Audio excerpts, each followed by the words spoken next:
إن الحمد لله نحمده ونستعينه ونستغفره ونعوذ بالله من شرور أنفسنا ومن سيئات أعمالنا من يهده الله فلا مضل له ومن يضلله فلا هادي له قال الله تبارك وتعالى في كلامه المجيد والفرقان الحميد أعوذ بالله من الشيطان الرجيم بسم الله الرحمن الرحيم وأما بنعمة ربك فحدث عن عبد الله بن عمرو بن عاص رضي الله تعالى عنهما قال كل شيء أسمعه من رسول الله صلى الله عليه وسلم أكتبه فنهتني قريش رضي الله عنهم فقالوا ورسول الله صلى الله عليه وسلم بشر يتكلم في الغضب والرضا فأمسكت عن الكتاب فذكرت ذلك للنبي صلى الله عليه وسلم فقال اكتب فوالذي نفسي بيده فأومى بأصبعيه إلى فيه وقال ما يخرج منه إلا حق أو كما قال عليه الصلاة والسلام رواه الإمام الهمام أبو داود في سننه اللهم صل على محمد وعلى آل محمد كما صليت على إبراهيم وعلى آل إبراهيم إنك حميد مجيد اللهم بارك على محمد وعلى آل محمد كما باركت على إبراهيم وعلى آل إبراهيم إنك حميد مجيد معزز دوستو، آج 22 جنوری 2023 بروز اتوار ہے اور ہم یہاں جامعہ مدینۃ العلم لودھرا میں تقریب ختم البخاری کے اندر جمع ہیں۔ حضرت مولانا زکریا مولانا محمد رضوان اللہ ان کو جزا خیر عطا فرمائے، میں ان کے واسطے سے آپ کے سامنے موجود ہوں۔ ہمارے حضرت شاہ صاحب دامت برکاتہم العالیہ اسٹیج کی زینت ہیں، میں دعا کرتا ہوں رب کریم ان کا سایہ ہم سب پر سلامت با کرامت فرمائے۔ میرے دوستو، میں آپ کی خدمت میں آج ترتیب کے اعتبار سے مغرب ہی پہنچتا، لیکن میری چھوٹی بچی شدید بیمار تھی۔ میں نے ان حضرات سے گزارش کی، انہوں نے عذر پیش کیا کہ ہمارے ہاں اور خطیب کوئی نہیں ہے۔ ویسے یہ عذر معقول بھی تھا، تو بہرحال مجھے بڑے بوجھل دل کے ساتھ بڑی لیٹ سفر کرنا پڑا۔ مجھے نہیں لگتا کہ ہم نے اپنی سوئی رفتار کی کوئی 140-50 سے کم رکھی ہو۔ رب کریم نے کرم کیا ہے اور میں آپ کی خدمت میں پہنچا ہوں۔ وہ وقت جب میں نے اپنی بچی کو یوں اس کے ماموں اور اس کی ماں کے حوالے کیا کہ اسے اسپتال لے جائیں، تو بہرحال میں تو حدیث پاک کے ختم کی تقریب میں ہوں، آپ حضرات سے دعا گو ہوں، اس کے لیے دعا کرنا اللہ اسے صحت کاملہ عطا فرمائے۔ کہتے ہیں نا، بیٹے ماؤں کو اور بیٹیاں باپ کو پیاری ہوتی ہیں اور بھائی بہنوں کو پیارے ہوتے ہیں، تو یہاں تعلق ہی کچھ ایسا ہے۔ بہرحال میں دین کے لیے سفر کیا ہے، ذات کے لیے نہیں کیا، کسی کو نیچا کسی کو اونچا دکھانے کے لیے نہیں تھا۔ ختم البخاری کی تقریب ہمارے بچیوں اور بچوں کے لیے تو عید کا سما ہوتا ہے کہ ان کے 8 سال کے درس نظامی کے نصاب کا اختتام ہو رہا ہوتا ہے، تو ہم ان کی خوشی میں آئے ہیں۔ مجھے امید ہے رب کریم ہماری اس غم کو بھی خوشی میں بدل دیں گے۔ میں نے ابھی حضرت شاہ صاحب سے کہا، میں نے کہا آپ سید ہیں تو سیدہ دی دعا اللہ ولیندہ نہیں ہوتا، تو سفید رسی ہو تو دعا فرما اللہ صحت عطا فرمائے۔ اس سمے جتنے بیمار ہیں اللہ ان سب کو صحت عطا فرمائے۔ میرے دوستو، حدیث پاک کی اہمیت کیا ہے اور ہم یہاں ختم البخاری میں آپ سب کو بلا کیوں رہے ہیں، میں یہ 2 باتیں آپ کی خدمت میں کروں گا۔ پہلی بات کہ کیا آخری حدیث ہمیں علیحدہ کمرے میں بیٹھ کے پڑھنا پڑھانا نہیں آتی؟ ہم نے اس کے لیے تقریب کا اہتمام کیوں کیا، مجمع کو کیوں بلایا ہے، اشتہار چھاپ کے لوگوں کو ٹائم کیوں دیا ہے؟ جہاں ساری حدیثیں شیخ الحدیث کمرے میں بٹھا کر پڑھا دیتا ہے، تو یہ آخری حدیث بھی پڑھا دیتے۔ کیا اس آخری حدیث میں ایسی کون سی کوئی بات تھی جو مجمع عام میں پڑھانی چاہیے؟ بھائی اکیلے کیوں نہیں پڑھا سکتے؟ تو میں اس کا جواب اپنے اکابر سے نقل کرنے لگا ہوں۔ شیخ الحدیث جامعہ اشرفیہ لاہور حضرت مولانا عبد الرحمن اشرفی رحمہ اللہ، وہ اس کا جواب یوں فرمایا کرتے تھے کہ ہمیں ساری حدیث اکٹھا بیٹھ کے پڑھانا آتی ہے، لیکن ہم نے نماز سے ایک نقطہ کا استدلال کیا ہے۔ وہ کہتے ہیں نماز ایک اکیلی ہے، ایک با جماعت ہے۔ جو اکیلی نماز ہے ایک کا ایک ثواب ہے، با جماعت نماز ہو اس مسجد میں ہو جہاں جمعہ نہیں ہے 25 نمازوں کا ثواب ہے۔ جو جامع مسجد ہے ب27 درجہ، حضرت ابن عمر رضی اللہ عنہ کی روایت صحیحین کی ہے، 27 گنا ثواب ملتا ہے اس ایک نماز کا جس نماز کو آپ جماعت کے ساتھ ادا کریں۔ وہ فرماتے ہیں ہم نے جماعت کی نماز کے 27 گنا ثواب کو دیکھا، اس میں سمجھ آیا کہ جو بندہ امام کے ساتھ نماز میں شریک ہے، یہ نماز تو ایک ادا کر رہا ہے لیکن اس کو 27 نمازوں کا ثواب مل رہا ہے کیونکہ جماعت میں ہے۔ کہتے ہیں ہم نے آگے چل کے دیکھا کہ جماعت کا ثواب کب تک ہے، تو ہمیں نظر آیا کوئی بندہ افضل ثواب لینے کے لیے تکبیر اولیٰ میں ہے، کوئی بندہ دوسری رکعت میں ہے، کوئی تیسری کوئی چوتھی رکعت میں شریک ہے، لیکن کوئی آخر میں بھی آیا ہے تو وہ جماعت میں شریک تو ہو گیا، رکعتیں اس کی رہ گئیں۔ اب نماز کا ثواب اسے وہ ایک والا نہیں جماعت والا ملے گا، اگرچہ درجہ بندی ہے، تکبیر اولیٰ میں تو نہیں ہے لیکن جماعت کو تو پا لیا ہے۔ کہتے ہیں ہم نے دیکھا جو مجمع عام ہے، عام لوگ ہیں، ان کے پاس اتنا وقت نہیں ہے کہ اپنے 24 گھنٹے میں اپنا ورکنگ ٹائم وہ حدیث پاک کو دیں، قرآن کریم کو دیں، دین کو دیں، شریعت اور اسلام کو دیں۔ کوئی بندہ کاروبار میں ہے، ڈاکٹر ہے تو میڈیکل اسٹور پہ ہے یا ہسپتال میں ہے، کوئی انجینئر ہے تو اپنی کلاس میں ہے، وکیل ہے تو اپنے بار میں ہے، اپنی عدالت میں ہے، جو بندہ جہاں مصروف دکاندار ہے تو اپنے بازار میں ہے۔ اب یہ بندے ہمارے ساتھ شامل تو نہیں ہو سکتے، لہٰذا ان کو ثواب میں شامل تو کرنا ہے۔ ترتیب یہ رکھیں آخری حدیث میں بلا لیں، ان کے آنے سے انہیں بھی اس ثواب میں شمولیت ہو جائے، جیسے آخری رکعت میں شامل ہونے والا، نماز کے اینڈ پہ آنے والا نماز کی جماعت کا رکن شمار ہوتا ہے۔ کہتے ہیں اسی طرح عوام کو بھی بلا کر ہم ختم البخاری میں شریک کر دیتے ہیں تاکہ یہ بھی ثواب میں شریک ہو جائے۔ تو آپ کو بلانے کا مقصد اس عظیم تقریب میں بہترین ماجبین دل نشین ثواب کے اندر شمولیت کرنا ہے، ورنہ یہ نہیں ہے کہ مولویوں کو کلی حدیث پڑھاون نہیں آندی، وہ تو آخری حدیث بھی پڑھا دیتے۔ میرے دوستو اس بنیاد پر بلایا گیا۔ دوسری بات بھی عرض کرتا جاؤں، صحیح بخاری شریف حضرت امام محمد بن اسماعیل البخاری المتوفى 256 ہجری رحمہ اللہ نے اپنے 18 سے 20 سال کی عمر کے لگ بھگ اس حدیث پاک کی کتاب کو لکھا ہے، اور یہ وہ زمانہ ہے جو تازہ خیر القرون ختم ہوا، پھر اس کو لکھا۔ خیر القرون کسے کہتے ہیں؟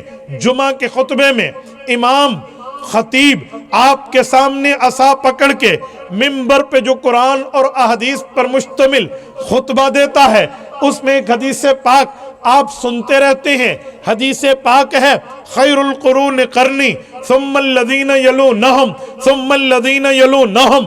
پاک پیغمبر نے فرمایا لوگوں 3 زمانوں کی عزت بیان کر رہا ہوں، 3 زمانوں کی عظمت سنا رہا ہوں، 3 زمانوں کا مقام بتا رہا ہوں، 3 زمانوں کا مرتبہ تمہیں سمجھا رہا ہوں۔ نمبر 1 میرا زمانہ، پھر میرے زمانے سے ملا ہوا صحابہ کا زمانہ، پھر اس زمانے کے ساتھ ملا ہوا صحابہ کے شاگرد تابعین کا زمانہ۔ یہ 3 زمانے بڑے بہتر ہیں۔ خیر القرون قرنی، زمانوں میں سب سے افضل زمانہ محمد الرسول اللہ صلی اللہ علیہ وسلم کی موجودگی کا زمانہ ہے، جب آقا نامدار دنیا سے چلے جائیں۔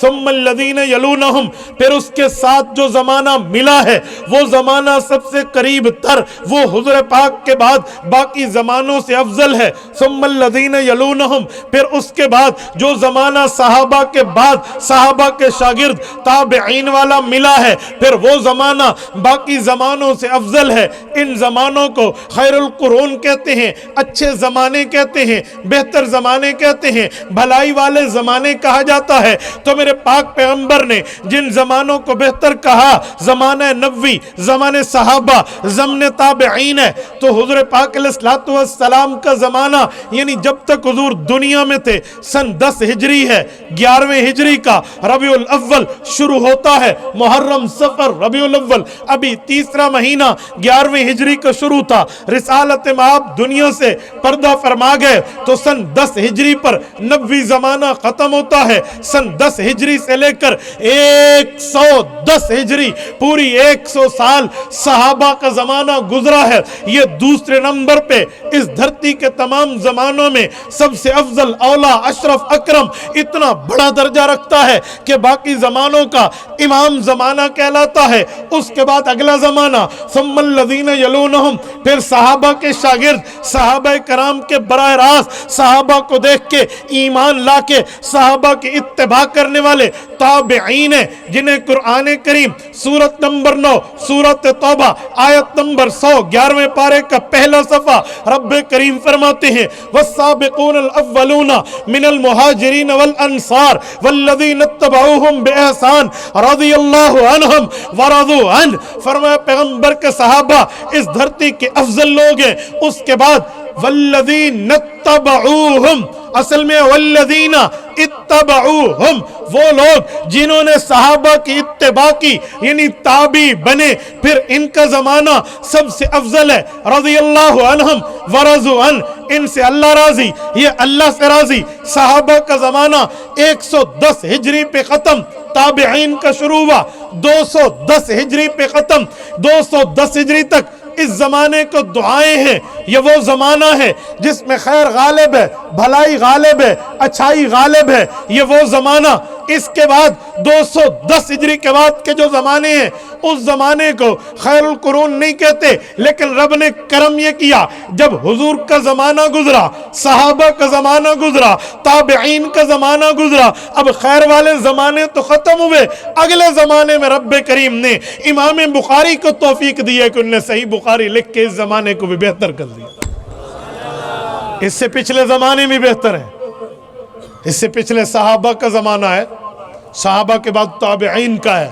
میں لگے ہاتھوں ایک جملہ کہتے جاؤں، جس امام کے آپ اور ہم مقلد ہیں، صحابہ کے شاگرد، سید الفقہاء والمحدثین حضرت امام اعظم ابو حنیفہ نعمان بن ثابت المتوفى 150 ہجری رحمہ اللہ، وہ شخصیت ہیں جنہوں نے 80 صحابہ کا زمانہ پایا ہے، اسی طرح 12 صحابہ سے ملاقات کی ہے، اور پیغمبر کریم کے صحابہ میں 8 صحابہ سے امام اعظم ابو حنیفہ نے علم حدیث حاصل کر کے آپ کو اور مجھے دیا ہے۔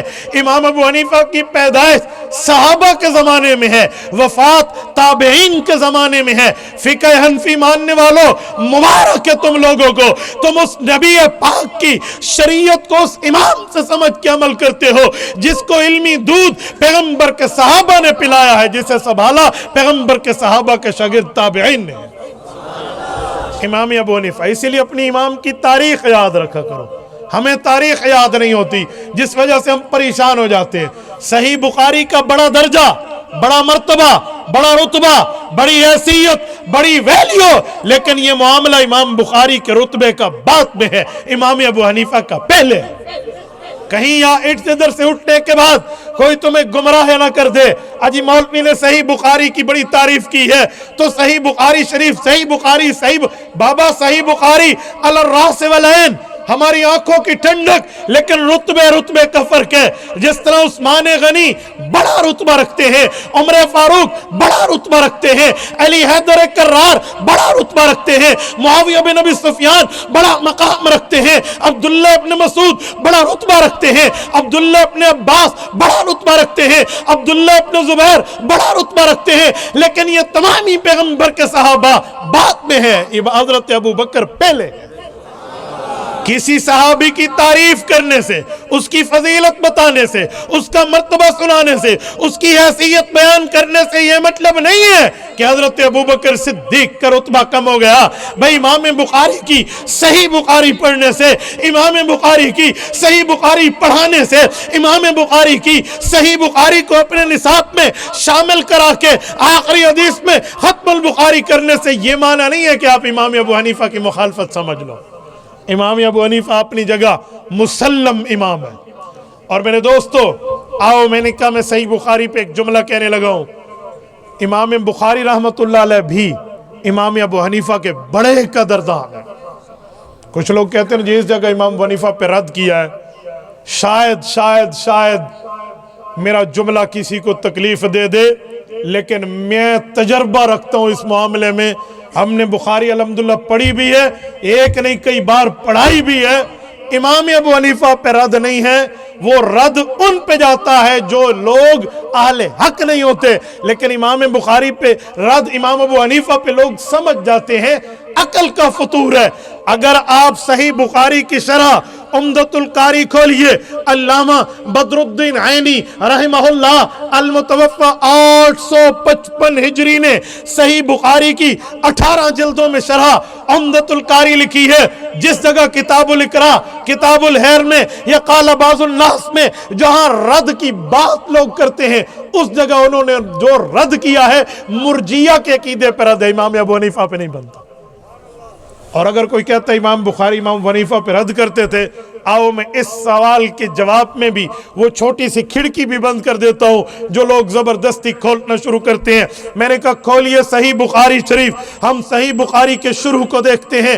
امام بخاری نے صحیح بخاری شروع کیسے کی ہے؟ میں نے دیکھا ہے صحیح بخاری ہے، اس کا پہلا باب ہے، امام بخاری نے باب کا نام رکھا ہے باب کیف کان بدء الوحی الی رسول اللہ صلی اللہ علیہ وسلم۔ امام بخاری روایت لائے ہیں وبہ قال حدثنا الحمیدی قال حدثنا سفیان قال حدثنا یحییٰ بن سعید الانصاری۔ یہ جاتے جاتے امام بخاری انما الاعمال کی روایت لائے ہیں، لیکن اور راوی چھوڑیے، پہلا باب کھولیے، پہلے باب میں امام بخاری باب یہ بات باندھتے ہیں کیف کان بدء الوحی الی رسول اللہ صلی اللہ علیہ وسلم، حضور تک وحی کیسے آئی ہے۔ پہلا استاد امام بخاری کا حمیدی ہے۔ نیچے حاشیہ کھول لیجئے، حمیدی کون ہے؟ حاشیے میں لکھا ہوا ہے ہوا عبداللہ بن زبیر المکی، یہ عبداللہ بن زبیر مکی ہے، نام اس کا حمیدی ہے۔ بھائی یہ کس سے پڑھا ہے؟ کہتے ہیں امام عبد الرزاق ابن الحمام الصنعائی صاحب مصنف عبد الرزاق سے پڑھا ہے۔ بالکل ٹھیک ہو گیا، بڑے اتھنٹک عالم سے پڑھا ہے۔ یہ تو بتاؤ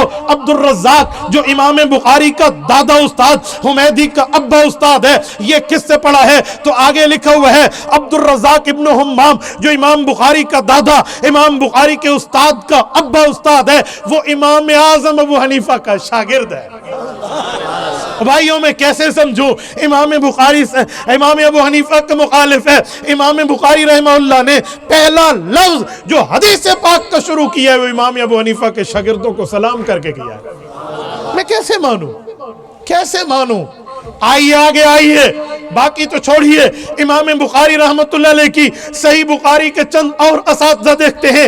امام بخاری رحمت اللہ علیہ کے صحیح بخاری میں ایک استاد کا نام ہے حضرت امام بخاری رحمہ اللہ کے استاد کا نام مکی بن ابراہیم ہے۔ یہ شاگرد حضرت امام ابو حنیفہ کا ہے، استاد امام بخاری کا ہے۔ اسی صحیح بخاری میں امام بخاری کے ایک استاد کا نام ابو عاصم النبیل ضحاک بن مخلد ہے، یہ استاد امام بخاری کا ہے، شاگرد امام ابو حنیفہ کا ہے۔ اسی صحیح بخاری میں امام بخاری کے ایک استاد کا نام وبہ قال حدثنا عبد الرحمن المقری ہے، عبد الرحمن المقری، یہ امام بخاری کے استاد ہیں، امام ابو حنیفہ کے شاگرد ہیں۔ صحیح بخاری میں امام ابو حنیفہ رحمۃ اللہ علیہ کے ایک شاگرد امام بخاری کے استاد اور بھی ہیں، ان کا نام ابو حفص کبیر ہے۔ امام ابو حفص کبیر رحمہ اللہ صحیح بخاری میں حضرت امام بخاری کے استاد ہیں، امام ابو حنیفہ کے شاگرد ہیں۔ اس سے بھی آگے آئیے، خلاد ابن یحییٰ حضرت امام بخاری کے استاد ہیں، امام اعظم ابو حنیفہ کے شاگرد ہیں۔ اسی صحیح بخاری میں فضل بن دکین الکوفی رحمہ اللہ امام بخاری کے استاد ہیں۔ آگے جائیے، یہ شاگرد امام اعظم ابو حنیفہ کے ہیں۔ کئی اساتذہ ہیں جو امام بخاری رحمہ اللہ کے استاد ہیں، امام ابو حنیفہ کے شاگرد ہیں۔ چھوڑو میں آگے آتا ہوں، انما الاعمال بالخواتیم، کیا مانا؟ جب مسئلہ ختم ہو رہا ہوتا ہے، چیز کا اینڈ ہو رہا ہوتا ہے، اس وقت پتہ چلتا ہے کہ مسئلہ کیا ہے، اینڈ کو، خاتمے کو دیکھا جاتا ہے۔ تبھی تو آپ نے بڑے بڑے بزرگوں سے سنا ہوگا جو کہتے ہیں دعا کرو اللہ ہمارا خاتمہ بالخیر کر دے، خاتمہ بالایمان کر دے، خاتمہ بالاسلام کر دے، خاتمہ بالایقان کر دے۔ کیا مطلب؟ کہ اللہ تعالی ہمارا خاتمہ کلمے پر کر دے۔ یہ خاتمہ ہوتا۔ امام بخاری کی خاتمہ والی روایت کون سی ہے؟ شیخ الحدیث حضرت مولانا مفتی حسن دامت برکاتہم العالیہ تشریف لانے والے ہیں، درویش امت ہیں، آپ ان کی گفتگو سنیں گے۔ انہوں نے اس حدیث بخاری پہ بات کرنی ہے، میں صرف جھلکی دینے لگا ہوں۔ میں نے اپنے عنوان پہ حدیث پاک کی عظمت پہ بات کرنی ہے، لیکن جھلکی سنیے۔ صحیح بخاری کی یہ آخری کتاب ہے، اس کا نام کتاب التوحید والرد علی الجہمیہ ہے۔ اس کا آخری باب نمبر 93 ہے، باب ونضع الموازین القسط لیوم القیامہ وان اعمال بنی آدم وقولهم یوزن وقال مجاہد القسطاس العدل بالرم۔ پوری ترتیب کے ساتھ امام بخاری رحمہ اللہ نے باب باندھا ہے۔ اس کے بعد آخری حدیث ذکر کی ہے۔ امام بخاری نے 5 استاذوں کے واسطے سے رسالت مآب تک یہ آخری حدیث ذکر کی ہے۔ فبہ قال حدثنا احمد بن اشکاب قال حدثنا محمد بن فضیل عن عمارة بن القعقاع عن ابی زرعہ عن ابی ہریرہ رضی اللہ عنہ وعنہم قال قال النبی صلی اللہ علیہ وسلم کلمتان حبیبتان کی روایت امام بخاری لائے۔ اس سے پہلے 5 امتیوں کو لایا، جس میں ایک صحابی ہیں، باقی 4 پھر تابعی، پھر تبع تابعی، پھر اس کے بعد اتباع تابعین ہیں۔ ان 4 امتی راوی، 5واں صحابی، 6واں اللہ کے رسول کے بعد سند وہاں تک پہنچتی ہے۔ امام بخاری رحمہ اللہ جو 5 اساتذہ لائے ہیں، ان میں حضرت ابو ہریرہ تو صحابی ہیں، لیکن پہلے 4 کون ہیں جس میں امام بخاری نے بخاری ختم کی ہے، بخاری کے اختتام کیا ہے؟ آؤ ان کی تحقیق کرتے ہیں۔ احمد بن اشکاب بھی کہتے ہیں، احمد بن اشکاب بھی کہتے ہیں، بالفتح بھی ہے بالکسر بھی ہے، دونوں بین السطور لکھے ہوئے ہیں۔ یہ پہلا استاذ امام بخاری کا۔ آگے آئیے، احمد بن اشکاب کے بعد عمارة بن القعقاع ہے، ابو زرعہ ہے، اور اس طرح یہ حضرت امام احمد بن اشکاب، محمد بن فضیل، عمارة بن القعقاع، ابو زرعہ، یہ 4 ہیں۔ ابو زرعہ کا نام حرم ہے، حاشیے میں دیکھ لینا، اسمہ حرم۔ یہ چاروں بزرگ کون ہیں؟ امام بخاری نے ان پہ صحیح بخاری ختم کیوں کی ہے؟ میں اپنی بات نہیں کرتا، اکابرین کا استدلال لانے لگا ہوں۔ کھولیے شرح کرمانی، جس کا پورا نام ہے القواقب الدراری علی جامع البخاری۔ حضرت امام کرمانی نے اس آخری حدیث پاک میں لکھا ہے فیہ لطائف، اس میں بڑے بڑے نکتے ہیں۔ الاول کہتے ہیں پہلا نکتہ یہ ہے، اربعۃ کلہم کوفیون۔ یہ چاروں بزرگ، احمد بن اشکاب ہو گیا، محمد بن فضیل ہو گیا، عمارة بن القعقاع ہوا، یا ابو زرعہ امام حرم ہوئے، اربعۃ، یہ چاروں، کلہم کوفیون، یہ چاروں امام اعظم ابو حنیفہ کے پڑوسی لوگ ہیں۔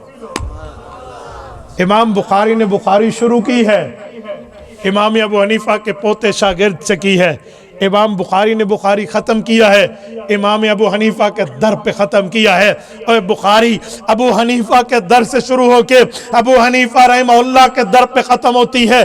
جاہل مطلق وہ شخص، اوپر کی منزل اس کی خالی ہے، عقل سوچ فرد کا نام اس میں نہیں ہے۔ کان فؤادہ فارغا من حبہ وعقلہ خالیا من لبہ، اس کا دل محبت سے خالی، اس کا دماغ سوچ سے خالی، جو کہتے امام بخاری امام حنیفہ کا مخالف تھا۔ میں تو یہ چٹھا کٹھا بازوں کو کھول کے رکھ دیتا ہوں کہ آپ بتائیے امام بخاری نے کس جگہ امام ابو حنیفہ پہ رد کیا ہے؟ عقل کے اندھے سوال کرتے ہیں۔ ایک بات کہیں جی، بڑے شوق سے کہیں، پورے بخاری شریف میں امام بخاری نے امام ابو حنیفہ کا نام لیا ہے؟ میں بڑے سینہ تان کے کہتا ہوں جی نہیں لیا۔ کہتے پتہ چلا اختلاف تھا۔ سوال پورا ہو گیا؟ جی پورا ہو گیا، اوکے۔ ذرا آپ سینہ سنبھال کے بیٹھنا، میری باری ہے۔ وہ کہتے ہیں ادھر آ ستمگر، ہنر آزمائیں تو تیر آزما، ہم جگر آزمائیں۔ میری باری، اب میرے سوال کا جواب دے۔ امام بخاری نے امام حنیفہ سے کوئی روایت نہیں لی، تو اس کا کیا مطلب کہ اختلاف ہے؟ جی ہاں۔ امام بخاری رحمہ اللہ کس کے ماننے والے ہیں؟ کہتے امام شافعی۔ طبقات میں تاج الدین سبکی رحمہ اللہ نے لکھا ہے وہ شافعی۔ امام شافعی کے ماننے والے ہیں۔ میں نے کہا جی بہت بہتر، امام شافعی رحمۃ اللہ علیہ کو امام تسلیم کرتے تھے؟ کہتے ہیں جی ہاں۔ میں نے کہا اس کا اپنا امام بخاری کا امام شافعی ہے، کیا اس نے پوری کتاب پہ کسی جگہ اپنے امام شافعی سے روایت لی ہے؟ اب لیکن چنانچہ گویا بغلیں جھانکنا شروع، اور خدا کے بندے ہماری سرائکی میں کہتے ہیں نک او پیا کھادا جرا اوکھا کرے زیادہ، اور اللہ کے بندے وہ اعتراض نہ کرتے جو اس کا جواب تم سے سنبھالا نہ جاتا۔ اس نے امام شافعی رحمہ اللہ سے بھی روایت نہیں لی، حالانکہ وہ ان کو اپنا امام مانتے ہیں۔ بتا پھر امام بخاری کا اپنے امام سے بھی اختلاف تھا؟ کہتے نہیں، امام بخاری رحمہ اللہ اپنے دور کے اساتذہ سے روایت لائے ہیں، امام شافعی سے نہیں لائے۔ میں نے کہا یہی جواب امام حنیفہ کے لیے بھی لے لے، ادھر کیوں اعتراض بنا کے بیٹھا پھرتا ہے، ادھر کیوں اشکال بنایا ہے؟ تو میرے دوستو یاد رکھنا، حضرت امام بخاری نے اس طرح خیر القرون کے ختم ہونے کے بعد صحیح بخاری کو معرض وجود ملا کے امت پر احسان کیا۔ اور میرے دوستوں میں ایک جملہ مزید کہتا ہوں، صحیح بخاری شریف کے ختم میں علماء نے فرمایا کہ اس پہ دعائیں قبول ہوتی ہیں۔ آج یہاں بیٹھے ہیں، اپنی قبر آخرت کی دعا پہلے اور دنیا کی دعا بعد میں کرنا، کیونکہ دنیا کا نقصان تو نقصان ہوتا ہے، آخرت کا نقصان تو سب سے بڑا نقصان ہوتا ہے۔ اسی لیے آخرت کو مد نظر رکھیں۔ قبر ہاں دنیا بھی مانگے، میں انکار نہیں کرتا، لیکن ترجیحی بنیاد پہ بندہ آخرت مانگے۔ کہیں یہ نہ ہو، مجھے ایک شخص نے کہا مولانا کعبے پر پہلی نظر پڑے تو دعا قبول ہے؟ عمرے کے سفر پہ جا رہا ہوں، جی ہاں قبول ہے۔ اچھا ٹھیک ہے، والت میں منگسا میں کو ہر ویلے بخار تھی اللہ صحت عطا فرماوے۔ اور خدا دا بندہ ٹھیک ہے اے بھی دعا مانگ، لیکن ایمان دی مانگ جا۔ یار بخار تو ویسے چلتے رہتے ہیں، کسی کو تکلیف یار میں نے بڑے بڑے اولیاء کا نام میں پڑھا ہے، بڑے بڑے اولیاء میں، بڑے بڑے بندوں کے نام، بڑے بڑے مجاہدین اسلام کے نام میں پڑھا ہے کہ جن کو 50 سال تک کمر کا درد نہیں گیا۔ شہید اسلام اسامہ بن لادن رحمہ اللہ کے نام سے کون واقف نہیں ہے؟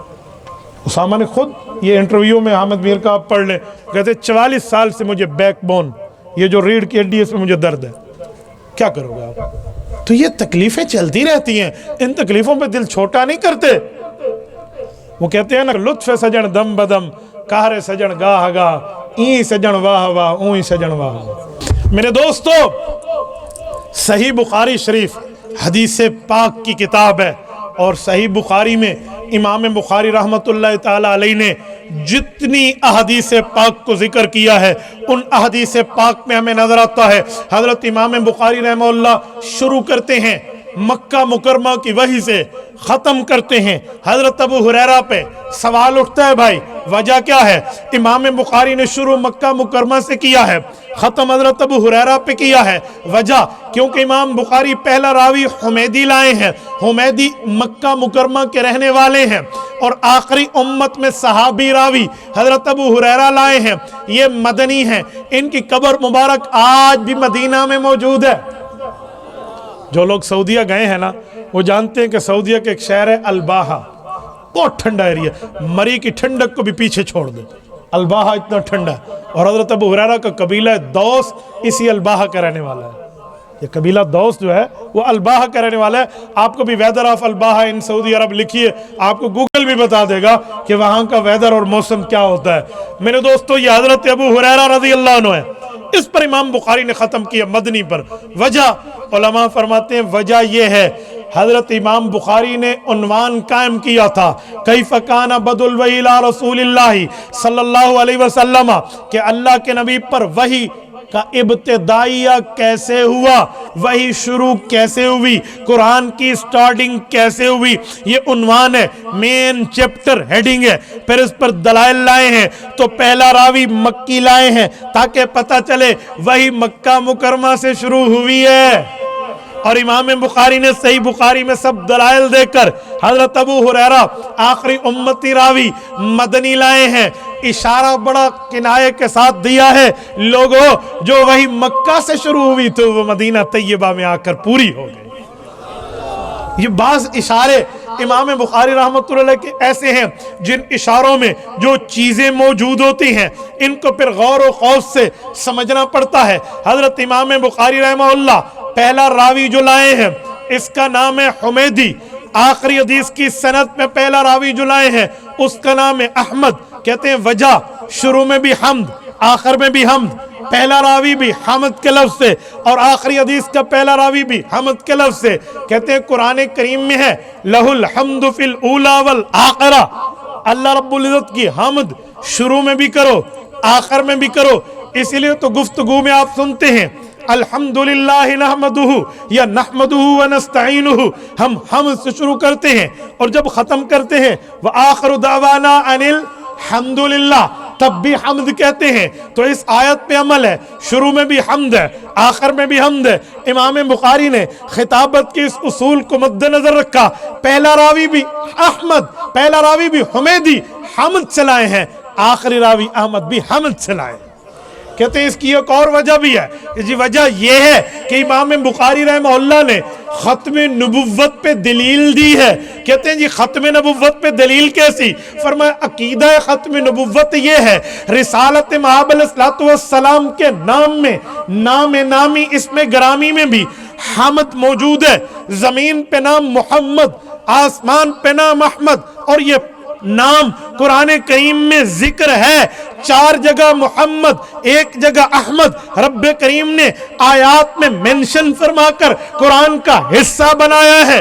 تو قرآن کریم میں محمد کا لفظ بھی ہے جو زمین پہ نام ہے, احمد کا لفظ بھی ہے جو آسمان پہ نام ہے. ایک معنی اور بھی ہے کہ حضور پاک علیہ السلام کو یہ نام تو ملا کیونکہ تعریف کا محل در اصل آخر ہوتا ہے, شروع میں تو کرتے ہیں لیکن اصل محل تعریف کا آخر میں ہوتا ہے. کہتے ہیں جی وہ کیسے؟ میں مثال دیتا ہوں, میں اس پروگرام میں نہیں آیا, مجھے نہیں پتا یہ ختم بخاری کا نظام کیسا ہے, جلسہ کا کیسے ہے, اسٹیج کیسے ہے, مجمع کیسے بیٹھا ہے, حسن انتظام ہے یا قبح انتظام ہے, مجھے نہیں پتا. لیکن میں آیا, میں نے دیکھا, سارا وزٹ کیا, جب جانے لگا تب میں تعریف کروں گا.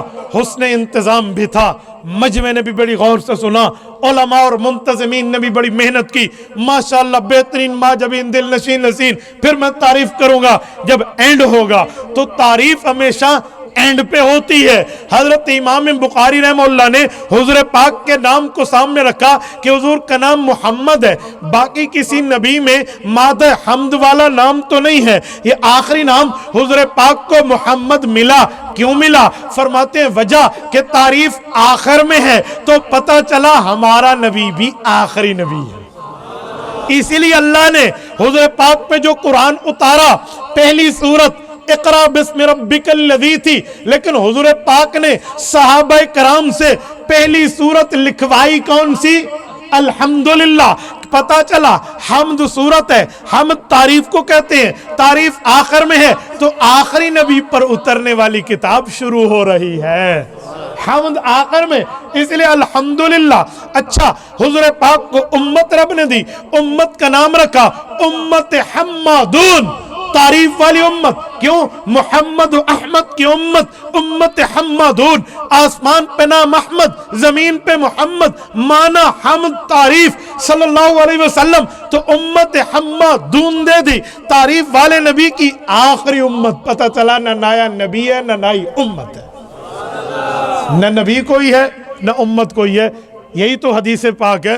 حضرت مفتی محمود رحمت اللہ تعالی علیہ نے قومی اسمبلی میں مرزا قادیانی کی اولاد کا منہ بند کیا تھا. میں اسی پر ایک جملہ کہتا ہوں ورنہ میں حمیدی پر بات کروں گا, توجہ رکھنا. بات آئی ہے تو میں ایک جملہ سمجھانے لگا ہوں. جب قادیانیوں سے بحث ہوئی تھی نا قومی اسمبلی میں, تو مولانا مفتی محمود رحمت اللہ علیہ کی موجودگی میں قادیانیوں نے مرزا قادیانی کی نبوت جھوٹی ثابت کرنے کے لیے قرآن کا سہارا لیا.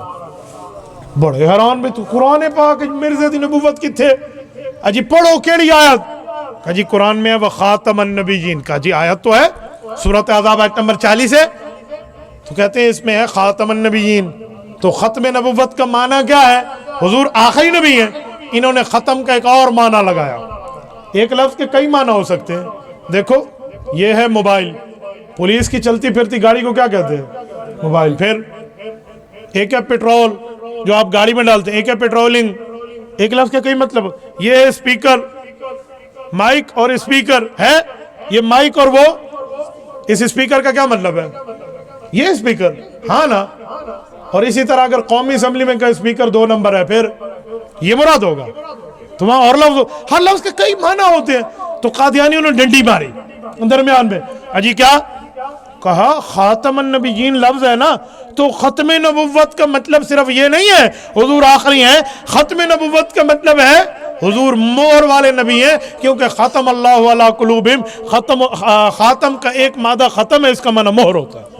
اجی لو الٹا سیدھا کر کے اس طرح کے معنی یہ قادیانیوں نے نکالے. میں اسی پر مثال دیا کرتا ہوں کہ لفظ بنے نہیں نا، لوگ الٹا سیدھا کر کے نکالتے ہیں. تو میں سمجھانے کے لیے مثال دیتا ہوں. ایک آدمی تھا بڑا شتام تھا، گالیاں دیتا تھا. وہ ہر بندے کو گالیاں دیتا، جو نام ہوتا اس کا الٹا بگاڑ دیتا. ایک بندہ ان کے سامنے، اس کا نام تھا حاجی. تو یہ پریشان ہو گیا کہ حاجی کو گالی کیسے دو. حاجی حاجی کو مندہ کٹ ڈاتے، مولوی آ کر رن چھوٹ گئی، تو احتکام خراب ہے، ڈر گیا. لیکن سوچتا رہا بھئی ایک بار حاجی بچنا تھا میرے کو کوئی نہیں. کرتا کرتا کرتا شیطانی دماغ چل رہا ہے نا، تو اس نے حاجی کو گالی نکالنے کے لیے پوری ترتیب بنائی. کہا تو ہے حاجی، اس کا وزن بناؤ، بنتا ہے چاجی. چاجی فارسی میں کہتے ہیں کمان کو. کمان میں ایک گاف لگا دو، بنتا ہے گمان. گمان کا معنی ہوتا ہے شک. شک کے 3 نقطے ہٹا کر ایک گاف لگا دو تو بنتا ہے سگ. اور سگ کہتے ہیں کتے کو، لہذا تو کتا ہے. اس بے ایمان سے پوچھ بھئی یہ حاجی اور ساگ کا کوئی جوڑ ہے؟ نہیں. یہی قادیانیوں کا کام ہے. وَخَاتَمَ النَّبِيِّينَ، حضور پاک علیہ الصلوۃ والسلام نے بالکل آخری نبی کے لیے رب نے اتار دیا، انہوں نے اس کو نبوت جاری ہونے کے لیے بنا دیا. میرے دوستو، مفتی محمود کی قبر پر رب کروڑوں اربوں رحمت نازل فرمائے. حضرت مفتی محمود نے جو جواب دیا ہے نا، یقین مانے آج بھی ہزاروں کلومیٹر دور بیٹھا مرزا مسرور یوں کانپ رہا ہے. آج بھی ملت قادیانیہ کی ٹانگیں کانپ رہی ہیں. آج بھی مفتی محمود رحمۃ اللہ نے فرمایا، اور لفظی چکروں میں پڑھنے والوں، یہ لفظ عربی کے تمہیں آتے ہیں؟ اجی منجد چھنجد سے دیکھ کے ادھر ادھر لغت سے معنی نکال کے تو مطلب بتانے والوں، یہ الفاظ رسول اللہ پہ اترے ہیں. خاتم النبیین، حضور کے صحابہ اور اہل بیت نے اس کو حضور پاک سے سمجھا ہے. جا صحابہ اور اہل بیت کے دروازے پہ، ان سے پوچھ اس کا مطلب کیا ہے. جب مفتی صاحب نے یہ استدلال کیا نا، تو کسی کے منہ پر جیسے 12 بجتے ہیں نا، اکٹھے 12 نہیں بجتے، 12 سے پہلے 11:45 بجتے ہیں، پھر 12، پھر 12:15، پھر 12:30، پوری گھڑی بجی کھڑوتی ہوتی ہے. تو اس کے چہرے پہ بھی 11:45، 12، 12:15، 12:30 کے لیے یوں سوئیاں گھومنا شروع.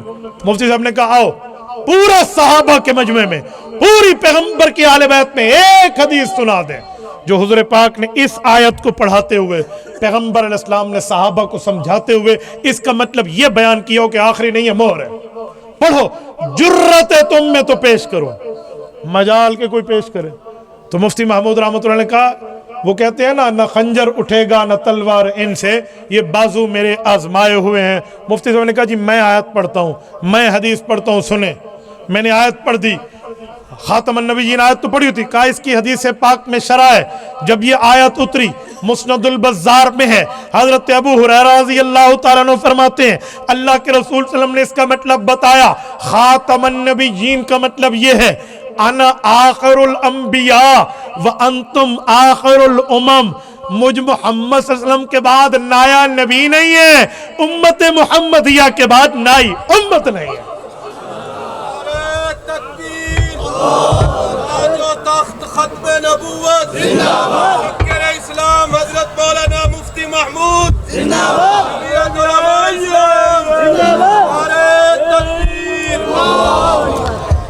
تو حضرت مفتی صاحب رحمۃ اللہ علیہ نے یہ جو کام کیا نا، یہ خاتم النبیین کے لفظ سے امت محمدیہ. تو حضور پاک کی امت کا نام حمادون نا. میں نے یہیں سے ایک بات چلا، اسی پر ایک جملہ مزید کہہ کر میں عنوان پر بات کرنے لگا ہوں. توجہ، آج ہم بڑے خوش قسمت دنوں میں بیٹھے ہیں. اس وقت قومی اسمبلی نے ایک بل پیش کیا ہے اور اس کو پاس بھی کیا. مولانا چترالی نے بل پیش کیا اور پوری اسمبلی نے اس کو میجارٹی کے ساتھ پاس کیا ہے. اور مزے کی بات، جمعیت علماء اسلام کے ڈپٹی اسپیکر جناب زاہد اکرم درانی کے دستخط سے پاس ہوا ہے. وہ بل کیا ہے کہ رسول اللہ صلی اللہ علیہ وسلم کے صحابہ اور پیغمبر کریم کی اہل بیت کی طرف کوئی میلی آنکھ دیکھے گا نا، پوری زندگی جیل کے سلاخوں میں سڑتا رہے گا. علماء کرام کو جب بھی رب نے پاور دی ہے نا، انہوں نے آپ کے ایمان پر پہرا دیا، آپ کے ایمان پر پہرا دیا۔ یقین مانیے جتنا حصہ بقدر جسہ، جتنا ہمارا وہاں شیئر ہے اتنا ہم منوا رہے ہیں۔ صرف یہ بھی نہیں، ایک جملہ آگے بھی، پورے پاکستان میں کوئی مسجد والا متولی جائے اور بینک میں کہہ دے اجی میرا اکاؤنٹ بناؤ، کوئی محتمم سب جائے مدرسے کا اکاؤنٹ بناؤ، آج تک اکاؤنٹ بنانے کے لیے بینک تیار نہیں ہے۔ خود میں اپنے مدرسے کے اکاؤنٹ کے لیے گیا تو انہوں نے کہا جی سورس آف انکم بتائیں، سورس آف انکم شو کریں، سورس آف منی شو کریں۔ اجی مولویوں نے ڈونیشن ہی لب دی ہے، چندہ ہی ملتا ہے، اجی نہیں سورس آف انکم دیں۔ بولو جی جھوٹ بولنے پڑتے ہیں لوگوں کو وہاں جا کے، اجی میرا فلانا کاروبار ہے، بھاویں ہو وہی کوئی نہیں، ہاں بھی یہ مان لو۔ جھوٹ آج تک مدارس اور مساجد کے ساتھ ہر بینک میں چل رہا تھا۔ اللہ جزائے خیر دے حضرت مولانا کو، انہوں نے کہہ کر یہ بات منوا لی حکومت سے کہ اب کوئی متولی مسجد جائے یا مدرسے کا محتمم جائے اکاؤنٹ بن جائے گا۔ یہ کم بات ہے۔ آج کل ابھی لوگ کہتے ہیں ان کی خدمات کیا ہیں؟ بابا یہی خدمات ہیں جو دین کے لیے چل رہے ہیں۔ ملت قادیانیت پہلے تو کانپ رہی تھی، ہائے ہائے مولوی اسمبلی میں نہ آئے ہماری دال نہیں گلتی۔ ہم نے کہا تم رہو، مولوی نے تمہارے چھوٹے بہن بھائیوں کا بھی حساب پورا کر رکھا۔ صحابہ اور اہل بیت کے منکر کے لیے بھی وہی معاملہ۔ تو میرے دوستو امت محمدیہ پر بات میں نے چلائی، میرے پاک پیغمبر کی امت کا نام امت حمادون ہے، رسالت میں آپ کا نام محمد صلی اللہ علیہ وسلم ہے، محمد میں مادہ حمد ہے، ہم تعریف کو کہتے ہیں امت حمادون، اس میں بھی مادہ حمد ہے، تعریف والی امت۔ پتہ چلا آخری نبی کی آخری امت، کیونکہ تعریف آخر میں ہوتی ہے۔ آگے آئیے، قیامت کا میدان ہوگا، میدان محشر میں رسالت مآب علیہ السلام جب اللہ تعالیٰ کے دربار میں پیش ہوں گے، حضور پاک اپنی امت کے رہبر، قائد، لیڈر، رئیس کے طور پہ ایک پرچم اللہ کے رسول کو دیا جائے گا، اس کا نام ہے لواء الحمد، تعریف والا جھنڈا۔ تو تعریف والا جھنڈا صرف انہیں کیوں ملے گا؟ کیونکہ ان کے نام محمد ہے، معنی تعریف ہے، ان پہ جو کتاب شروع ہوتی ہے الحمد ہے، مطلب تعریف ہے، جو امت ملی ہے وہ حمادون ہے، معنی تعریف ہے، تعریف آخر میں ہے۔ پتہ چلا لواء الحمد، تعریف کا جھنڈا دو آخری نبی کا پرچم ہے۔ اور ابھی اذان ہوئی نا، میں نے وقفہ کیا کہ اذان کا جواب دے، اس کے بعد دعا پڑھی وَبَعَثْ مَقَامًا مَحْمُودًا، ہے دعا یا نہیں؟ کیا مطلب؟ یہ دعا ہم کیوں مانگتے ہیں؟ وجہ مانگنے کا معاملہ کیا ہے؟ رسالت مآب علیہ السلام نے امت کو سمجھایا، لوگوں اللہ تعالیٰ نے جنت میں ایک مقام ایسا بنایا ہے جس کا نام مقام محمود ہے، اور وہ رب کریم اپنے سب سے پیارے بندے کو عطا فرمائے گا۔ میرے لیے حضور نے فرمایا میرے لیے دعا کیا کرو اللہ وہ مقام آپ کے نبی کو عطا فرمائے۔ پوری امت مانگتی ہے وَبَعَثْنَا مَقَامًا مَحْمُودًا الَّذِي وَعَدتَّ، میرے مولا جو آپ نے وعدہ کیا وہ حضور پاک کو مقام دے دے۔ اس پر قرآن کریم میں بھی آیات موجود ہیں۔ میرے دوستو توجہ رکھنا، تو حضور پاک کو جو سب سے آخری مقام مل رہا ہے، مقام تو کئی ہے نا جنت میں، حافظ قرآن ہے نا، اس کے لیے مقام نہیں ہے؟ اقرأ وارتقِ ورتل کما کنت ترتل فی الدنیا فإن منزلک عند آخر آیۃ تقرأ بها، جامع ترمذی ابواب القرآن، حضرت ابن عمر عنہما کی روایت ہے، فرمایا آخر حافظ قرآن کو کہا جائے گا آہستہ آہستہ ٹھہر ٹھہر کے پڑھ، جیسے دنیا میں ٹھہر ٹھہر کے پڑھتا تھا، ٹھیک ہے؟ کما کنت ترتل فی الدنیا، کما کنت تقرأ فی الدنیا نہیں ہے دنیا میں پڑھتا تھا، دنیا میں ٹھہر ٹھہر کے خوبصورت پڑھتا تھا۔ جہاں پر تیرا آخری آیت کا نمبر پہنچے گا وہی تیرا آخری جنت میں مقام ہو۔ یہ اس حافظ کو ہے جو حافظ گرینڈر نہ ہو، حافظ جوسر نہ ہو، یہ اس کے لیے ہے۔ آج کل کچھ حافظ گرینڈر بنے ہوئے ہیں، ایویں پڑھ سین اللہ اکبر دلاوت تراویح سمجھ کھ دی نہیں آویں، بس یہ پتہ لگ جائے قرآن ہی پڑھتا پیا، حدیث نہیں پڑھتا کھڑا، اللہ اکبر تے اللہ اکبر کوئی نہیں پتہ ہوتا۔ بابا ایسے پڑھیں جو سمجھ تو آئے، ایسے پڑھیں جو پتہ تو چلے، یار کم از کم لفظوں کو تو پتہ چلے، ترجمے کا چلو نہیں پتہ چلتا عوام کو تو کما کنت ترتل فی الدنیا فإن منزلک عند آخر آیۃ تقرأ بها، تو اس حافظ کے ساتھ یہ وعدہ ہے۔ اور جو حافظ ہو، حافظ اس لیے کہا جاتا ہے حافظ ہونا چاہیے۔ لوگ عجیب قسم کے حافظ ہیں، رمضان میں قرآن دیکھیں گے، بھائی رمضانی حافظ نہ بنو، زمانی حافظ بنو، پورا زمانہ۔ اور زمانی حافظ وہ ہے جسے سبکن قرآن یاد ہو، ورنہ تو بھول جاتے ہیں۔ قرآن کریم اور کتابوں میں یہی تو فرق ہے، کہ کتابیں پڑھانے سے آتی ہیں، قرآن پڑھنے سے آتا ہے. یہ مستغنی کتاب ہے. متکلم خدا کی صفت ہے، کلام متکلم کی صفت ہوتی ہے، اس کے سامنے سر جھکانا پڑتا ہے، اس لیے اس کو پڑھنے سے آتا ہے. پڑھا ایک حافظ 10 سال بھی پڑھائے نا، جب تک خود نہیں پڑھے گا اس کی منزل مضبوط نہیں ہوگی. تو اس لیے حافظ ہونا چاہیے. حافظ بنے، اللہ حافظ نہ بنے. کچھ لوگ اللہ حافظ بنے ہوئے ہوتے ہیں، تو حافظ اللہ حافظ. ایک بندے نے دوسرے کو کہا، ایک کا نام تھا خدا بخش، تو اس کو خدا کہتے تھے. انہوں نے کہا خدا بڑا پکا حافظ ہے. دوسرے نے کہا خدا کو کاکھ نہیں آتا، وہ تو پڑھا ہوا بھی نہیں ہے، تو خدا کیسے حافظ ہے؟ خدا حافظ نہیں ہے. ایسے تجھے کسی نے غلط کہا. اس نے کہا نہیں یار، میں نے اس کی بڑی تعریف سنی ہے. کہاں سنی ہے؟ انہوں نے کہا ہر ٹرک کے پیچھے، ہر گاڑی کے پیچھے لکھا ہوتا ہے خدا حافظ، خدا حافظ. انہوں نے کہا لوگ پہ بھی خدا حافظ ہوتا ہے، خدا حافظ نہیں جو خدا بخش کو تو حافظ بڑے کیا. تو عجیب دنیا کا معاشرہ ہے نا. تو یہاں بھی میرے دوستو حفظ مضبوط ہونا چاہیے، تگڑا ہونا چاہیے. تو فرمایا تیری آخری منزل وہی آخری درجہ جہاں پر آخری آیت. تو اسی طرح رسول اللہ کو بھی ایک مرتبہ دیا جائے گا، وہ کیا ہے؟ مقام محمود. اور یہ جنت میں ہر ولی سے، ہر نبی سے، ہر مقرب سے، ہر ملک سے، ہر فرشتے سے اعلیٰ اولا اشرف درجہ ہے. اس سے اوپر درجہ نہیں ہے. وہ مقام محمود ہے، وہ میرے پاک پیغمبر کو ملے گا. اور اس محمود میں بھی لفظ حمد ہے. حمد تعریف کو کہتے ہیں، اور تعریف آخر میں ہے. پتہ چلا آخری نبی کا آخری مقام. قادیانیوں کی یہاں دال نہیں گلتی، ٹھیک ہے نا؟ ہر جگہ ختم نبوت ختم نبوت. تو میں نے آپ کو کہا کہ امام بخاری نے پہلا لفظ شروع کیا وَبِهِ قَالَ حَدَّثَنَا الْحُمَيْدِي، اور آخری راوی کا، آخری روایت کا پہلا راوی وَبِهِ قَالَ حَدَّثَنَا احمد بن اشکاب. ادھر بھی حمد، ادھر بھی حمد. امام بخاری نے حمد ابتدا و انتہا میں لا کے آپ کو اور مجھے ختم نبوت کا عقیدہ یاد کروایا ہے، عقیدہ ختم نبوت سمجھایا ہے کہ کس طرح عقیدہ ختم نبوت. اور میرے دوستو میں ایک جملہ سمجھانے کے لیے کہتا ہوں، حضرت امام بخاری رحمۃ اللہ علیہ نے یہ صحیح بخاری شریف مرتب کر کے امت مسلمہ کو صرف عقائد نہیں دیے، مسائل بھی دیے ہیں، دلائل بھی دیے ہیں، جرت بھی دی ہے امام بخاری نے. آپ کہیں گے جرت کا مطلب؟ یہ صحیح بخاری کی آخری حدیث ابھی حضرت مولانا پڑھیں گے آپ کے سامنے، سارے طلبہ کو پڑھائیں گے، آپ اس میں شرکت فرمائیں. بہت بڑا ثواب کا کام ہے، لیکن ایک لفظ کہتا ہوں، یہ جو آخری حدیث ہے وَبِهِ قَالَ حَدَّثَنَا احمد بن اشکاب قال حدثنا محمد بن فضیل کی روایت. اس کا مین چپٹر ہیڈنگ جو کتاب ہے نا، اس کتاب کے 2 نام ہیں. ایک ہے کتاب التوحید، ایک اور نام بھی ہے جو عام طور پہ بیان نہیں کرتے، ساتھ لکھا ہوتا ہے. وہ نام کیا ہے؟ کتاب التوحید والرد علی الجہمیہ.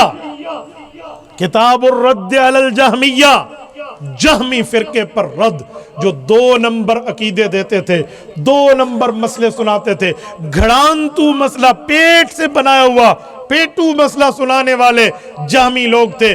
تو امام بخاری رحمہ اللہ نے انہیں بتایا توحید کا نام لے کر ڈنڈی مارنے والوں، کتاب التوحید والرد علی الجہمیہ. اور توحید اس کا نام نہیں ہے، شریعت میں 2 نمبریاں کرو. آؤ میں تمہیں شریعت کی پوری توحید کا مطلب سمجھانے لگا ہوں. تو امام بخاری نے 93 باب قائم کیے اس پر، کتاب التوحید والرد علی الجہمیہ. کیا مطلب؟ کیا سمجھا رہے ہیں؟ کیا بتا رہے ہیں؟ یہ والرد علی الجہمیہ سے امام بخاری جاتے جاتے علماء کو جرت مندانہ سبق دے رہے ہیں. یہ کتاب ایک رندانہ انداز پیش کر رہی ہے کہ یہ نہ ہو کہ تم وہ بن جاؤ، ہر جگہ وہ بات کرو جس سے سب راضی ہوں، وہ بات کرو. جیسے آج کل ہمیں میٹنگز میں کہا جاتا ہے کہ اس جگہ ہم سرکاری لیول پہ جائیں، حضرت شاہ صاحب بیٹھے، انہیں بھی اتفاق ہوا ہوگا، باقی علماء کو، ہمیں بیروکریٹس یہ بول بچن دیتے ہیں اجی ایسی بات کرے جس سے سب راضی ہو. ایک مرتبہ تو ایک میٹنگ میں مجھے پھر کبھی کبھی قریشی رگ پھڑک اٹھے تو مجھ سے پھر برداشت نہیں ہوتا. میں نے کہا یار ہمیں یہ بتاؤ، آپ کہتے ہو ایسی بات کرو جس سے سب راضی ہو، یہ تم ہمیں سمجھانے کے لیے بلائے ہو یا ہم سے سمجھنے کے لیے ہمیں بلائے؟ علماء کو سمجھایا جاتا ہے یا سمجھا جاتا ہے؟ عجیب مسئلہ جی میں لوگ آسن نا، مثلا مولوی شبد حسن حضرت ایک مسئلہ لسوچا تو اصل لسن نہ پوچھن نہ آسن، لسن آسن میں کوئی مسئلہ پتہ ہے. آج مولویوں کو لوگ مسئلہ لسن میں دیں. ایک بندہ میرے پاس آیا، جی اماں جی آدھی پئی ہے، میں زال اپنی کو طلاق لے. میں کہتا ہے نا ہاں مولوی کو فتویٰ لکھوا کہ اکٹھی طلاق لے، وہ تو طلاق نہیں تھی دی. میں کہ میرا پوتر تیری ماں مفتی ہے؟ جی نہیں. تو میں کہ پوچھنا آیا دسن آیا میں کو اکٹھی طلاق نہیں تو نہیں تھی ترے چاٹا میں تک منہ والے اکٹھے مارا ترے ہندوستان دے نقشے والا منہ بڑھوے سی ترے چاٹا لگ سکتے ترے طلاقہ نہیں تھی. عجیب نظریہ ہے. علماء کے پاس اگر لوگ مسئلہ بتاتے ہیں پوچھتے نہیں ہیں. اور خدا کے بندے اہل علم کے پاس اپنے برتن کو خالی کر کے آئے کرو. ان سے کچھ سمجھنے کے لیے آئے, بتانے کے لیے آئے. تو وہ ہمیں کہتے جی ایسی بات کریں جس سے سب راضی ہوں. میں نے کہا یہ باتیں ہم نہیں کر سکتے. ہم بات کریں گے اللہ والا راضی ہوگا, شیطان والا ناراض ہوگا. اسا تھڑاؤں قرآن شروع کریں دیئے فَاسْتَعِذْ بِاللَّهِ مِنَ الشَّيْطَانِ الرَّجِيمِ. قرآن کہتا ہے شیطان مردود سے پناہ مانگو. یہ شیطان کو مردود کہہ کر قرآن شروع کرتے ہیں. شیطان راضی ہوگا؟ اور جا کو آکو تم مردود ہیں وہ راضی ہو سی. تو پہلے تو شیطان کو ناراض کر کے قرآن شروع کرتے ہیں. تو یہ لاجک کہاں سے آئی؟ ایسی بات کرو جس سے سب راضی ہوں. نانا بابا یہ کہو حق بات کرو, یہ کہو سچی بات کرو, یہ کہو میزان عدل پہ قائم رہ کر بات کرو, یہ کہو دلیل کے ساتھ بات کرو. ہمیں یہ نہ سکھاؤ وہ بات کرو جس سے سب راضی ہو. میں نے کہا سنیں علماء انبیاء کے وارث ہیں یا نہیں ہے؟ کہتے جی ہیں. تو میں نے کہا مجھے پہلے ایسا نبی دکھا دیں جس سے اس زمانے کے سب راضی ہو. آدم علیہ السلام سے سب راضی تھے.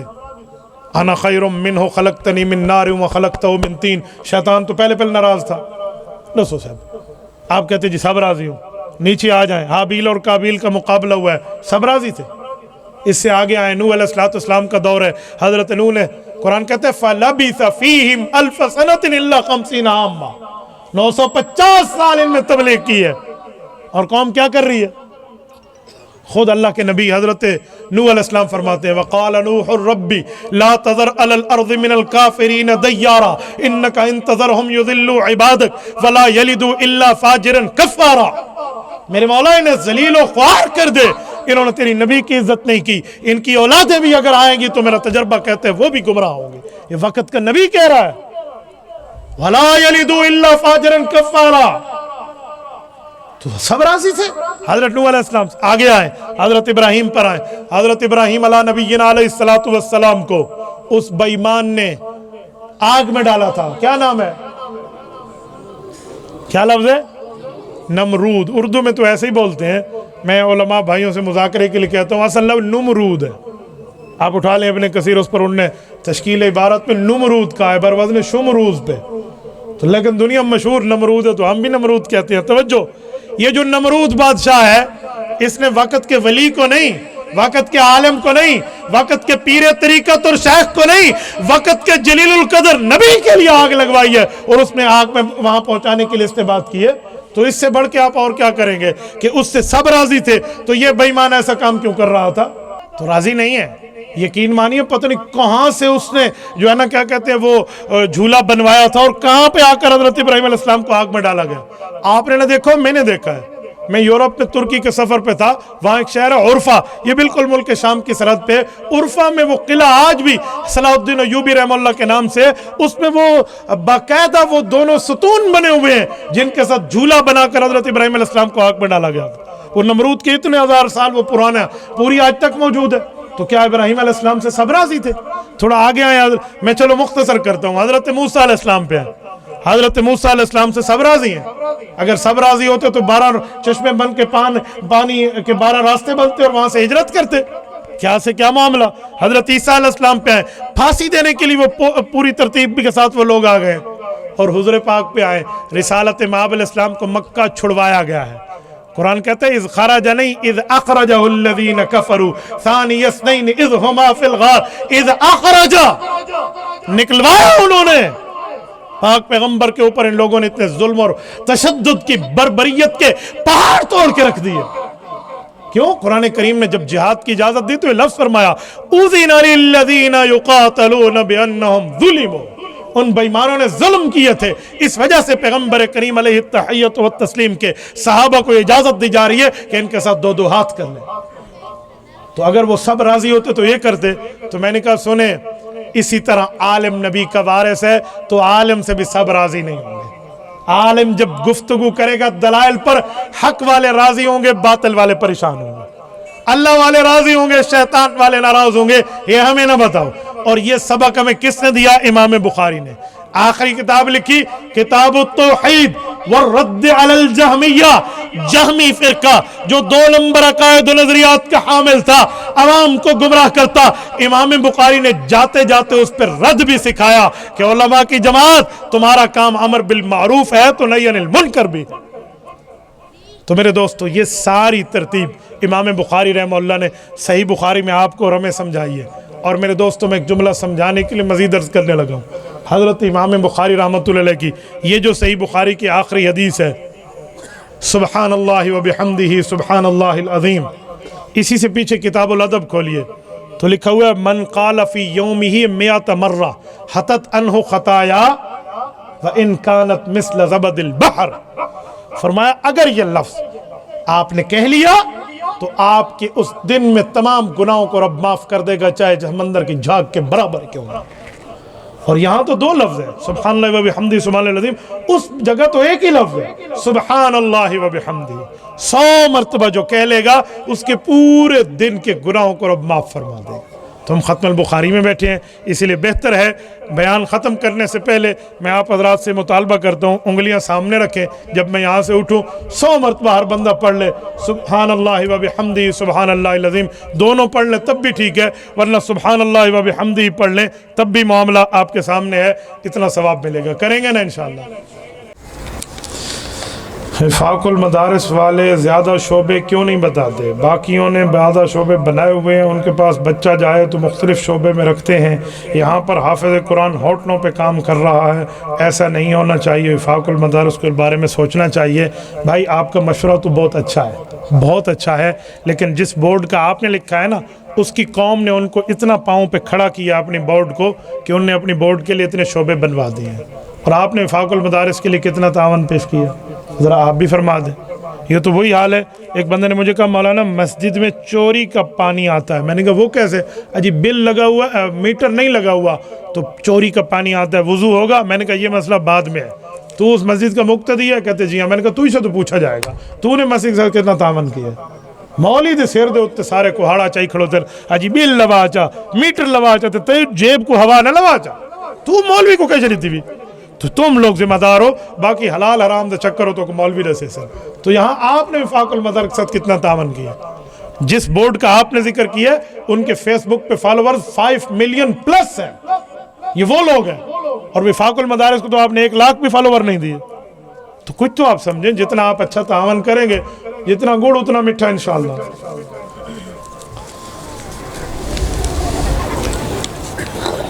زبردست مولانا، میں مقلد بننا چاہتا ہوں، 4 اماموں میں اماموں کو آپس میں اتفاق نہیں ہے، شدید اختلاف ہے، امام حنیفہ کا امام یوسف سے، امام حسن سے، امام ظفر سے، تو امام محمد سے بڑا اختلاف ہے۔ اب اتنے اختلاف میں کیا کروں، کس کی بات مانوں؟ زبردست یار، کیا بات ہے۔ کل کوئی اٹھ کر یوں کہہ دے کہ قرآن میں آیا ہوا ہے والذین یؤمنون بما انزل الیک وما انزل من قبلک، پہلی کتابوں پر بھی ایمان لاؤ، پہلے نبیوں کے اوپر ایمان لاؤ، حالانکہ پہلی نبیوں کے لیے قرآن پاک میں ہے حضرت سلیمان علیہ السلام نے فیصلہ اور کیا تھا، حضرت داؤد نے فیصلہ اور کیا، وَدَاوُودَ وَسُلَيْمَانَ إِذْ يَحْكُمَانِ فِي الْحَرْثِ إِذْ نَفَشَتْ فِيهِ غَنَمُ الْقَوْمِ وَكُنَّا لِحُكْمِهِمْ شَاهِدِينَ فَفَهَمْنَاهَا سُلَيْمَانَ۔ تو کوئی کہہ دے بے حضرت داؤد کا فیصلہ اور ہے اور بیٹے حضرت سلیمان کا اور ہے، لہذا 2 نبی ہیں، ایک نبی کا دوسرے نبی سے فیصلہ نہیں ملتا، میں کیسے عزت کروں؟ تو ہم کیا جواب دو گے؟ جو جواب اس کا وہ جواب اس کا۔ بچوں لو آپ اپنے دام میں سیاد آ گیا، آپ مجھے اس کا جواب تحریر کر کے دے دیں، یہ ان لوگوں کے بس کی بات نہیں ہے، میں آپ کو سمجھائے دیتا ہوں۔ سنیں، اختلاف کی نوعیت دیکھیں، اختلاف کس بنیاد پہ ہے؟ دلیل پہ ہے، اور قوت دلیل دیکھیں تو جس کی قوت دلیل تگڑی ہوگی اس کے مسئلے کو فقہ میں لکھ دیا جائے گا۔ باقی ڈاکٹروں کا بورڈ اگر آپس میں اختلاف کرتا ہے کہ اس مریض کے لیے یہ گولی، وہ کہتے ہیں نہیں یہ گولی، تو عوامی مریض بندہ کہے میں تو گولیاں نہیں کھانے، ڈاکٹروں کا اختلاف ہے، وہ کہیں گے ڈاکٹروں کا دلیل کے ساتھ ہے، یہ اچھی ہے یہ اچھی ہے، تجھے جو ڈاکٹر دے دے وہ کھا لے۔ بھئی یہ ماہرین لوگ ہیں، ایکسپرٹ آف دا ہولی شریعہ، وہ کہتے ہیں یہ دلیل، یہ کہتے ہیں یہ دلیل، دونوں دلیلیں قوی ہیں، ان میں فرق بہتر اور بہترین کا ہے، بہتر اور بہترین کا اختلاف ہے، جسے کہتے ہیں اولا غیر اولا، عوام اولا غیر اولا نہیں سمجھتی، تو بہتر اور بہترین کا اختلاف ہے، تو بہتر اور بہترین میں جو بھی آپ کریں تو نو ایشو۔ آپ امام حنیفہ کی فقہ پہ چلیں، امام مالک، امام احمد، امام شافعی کی جس بھی فقہ پہ چلیں کوئی ایشو نہیں ہے، لیکن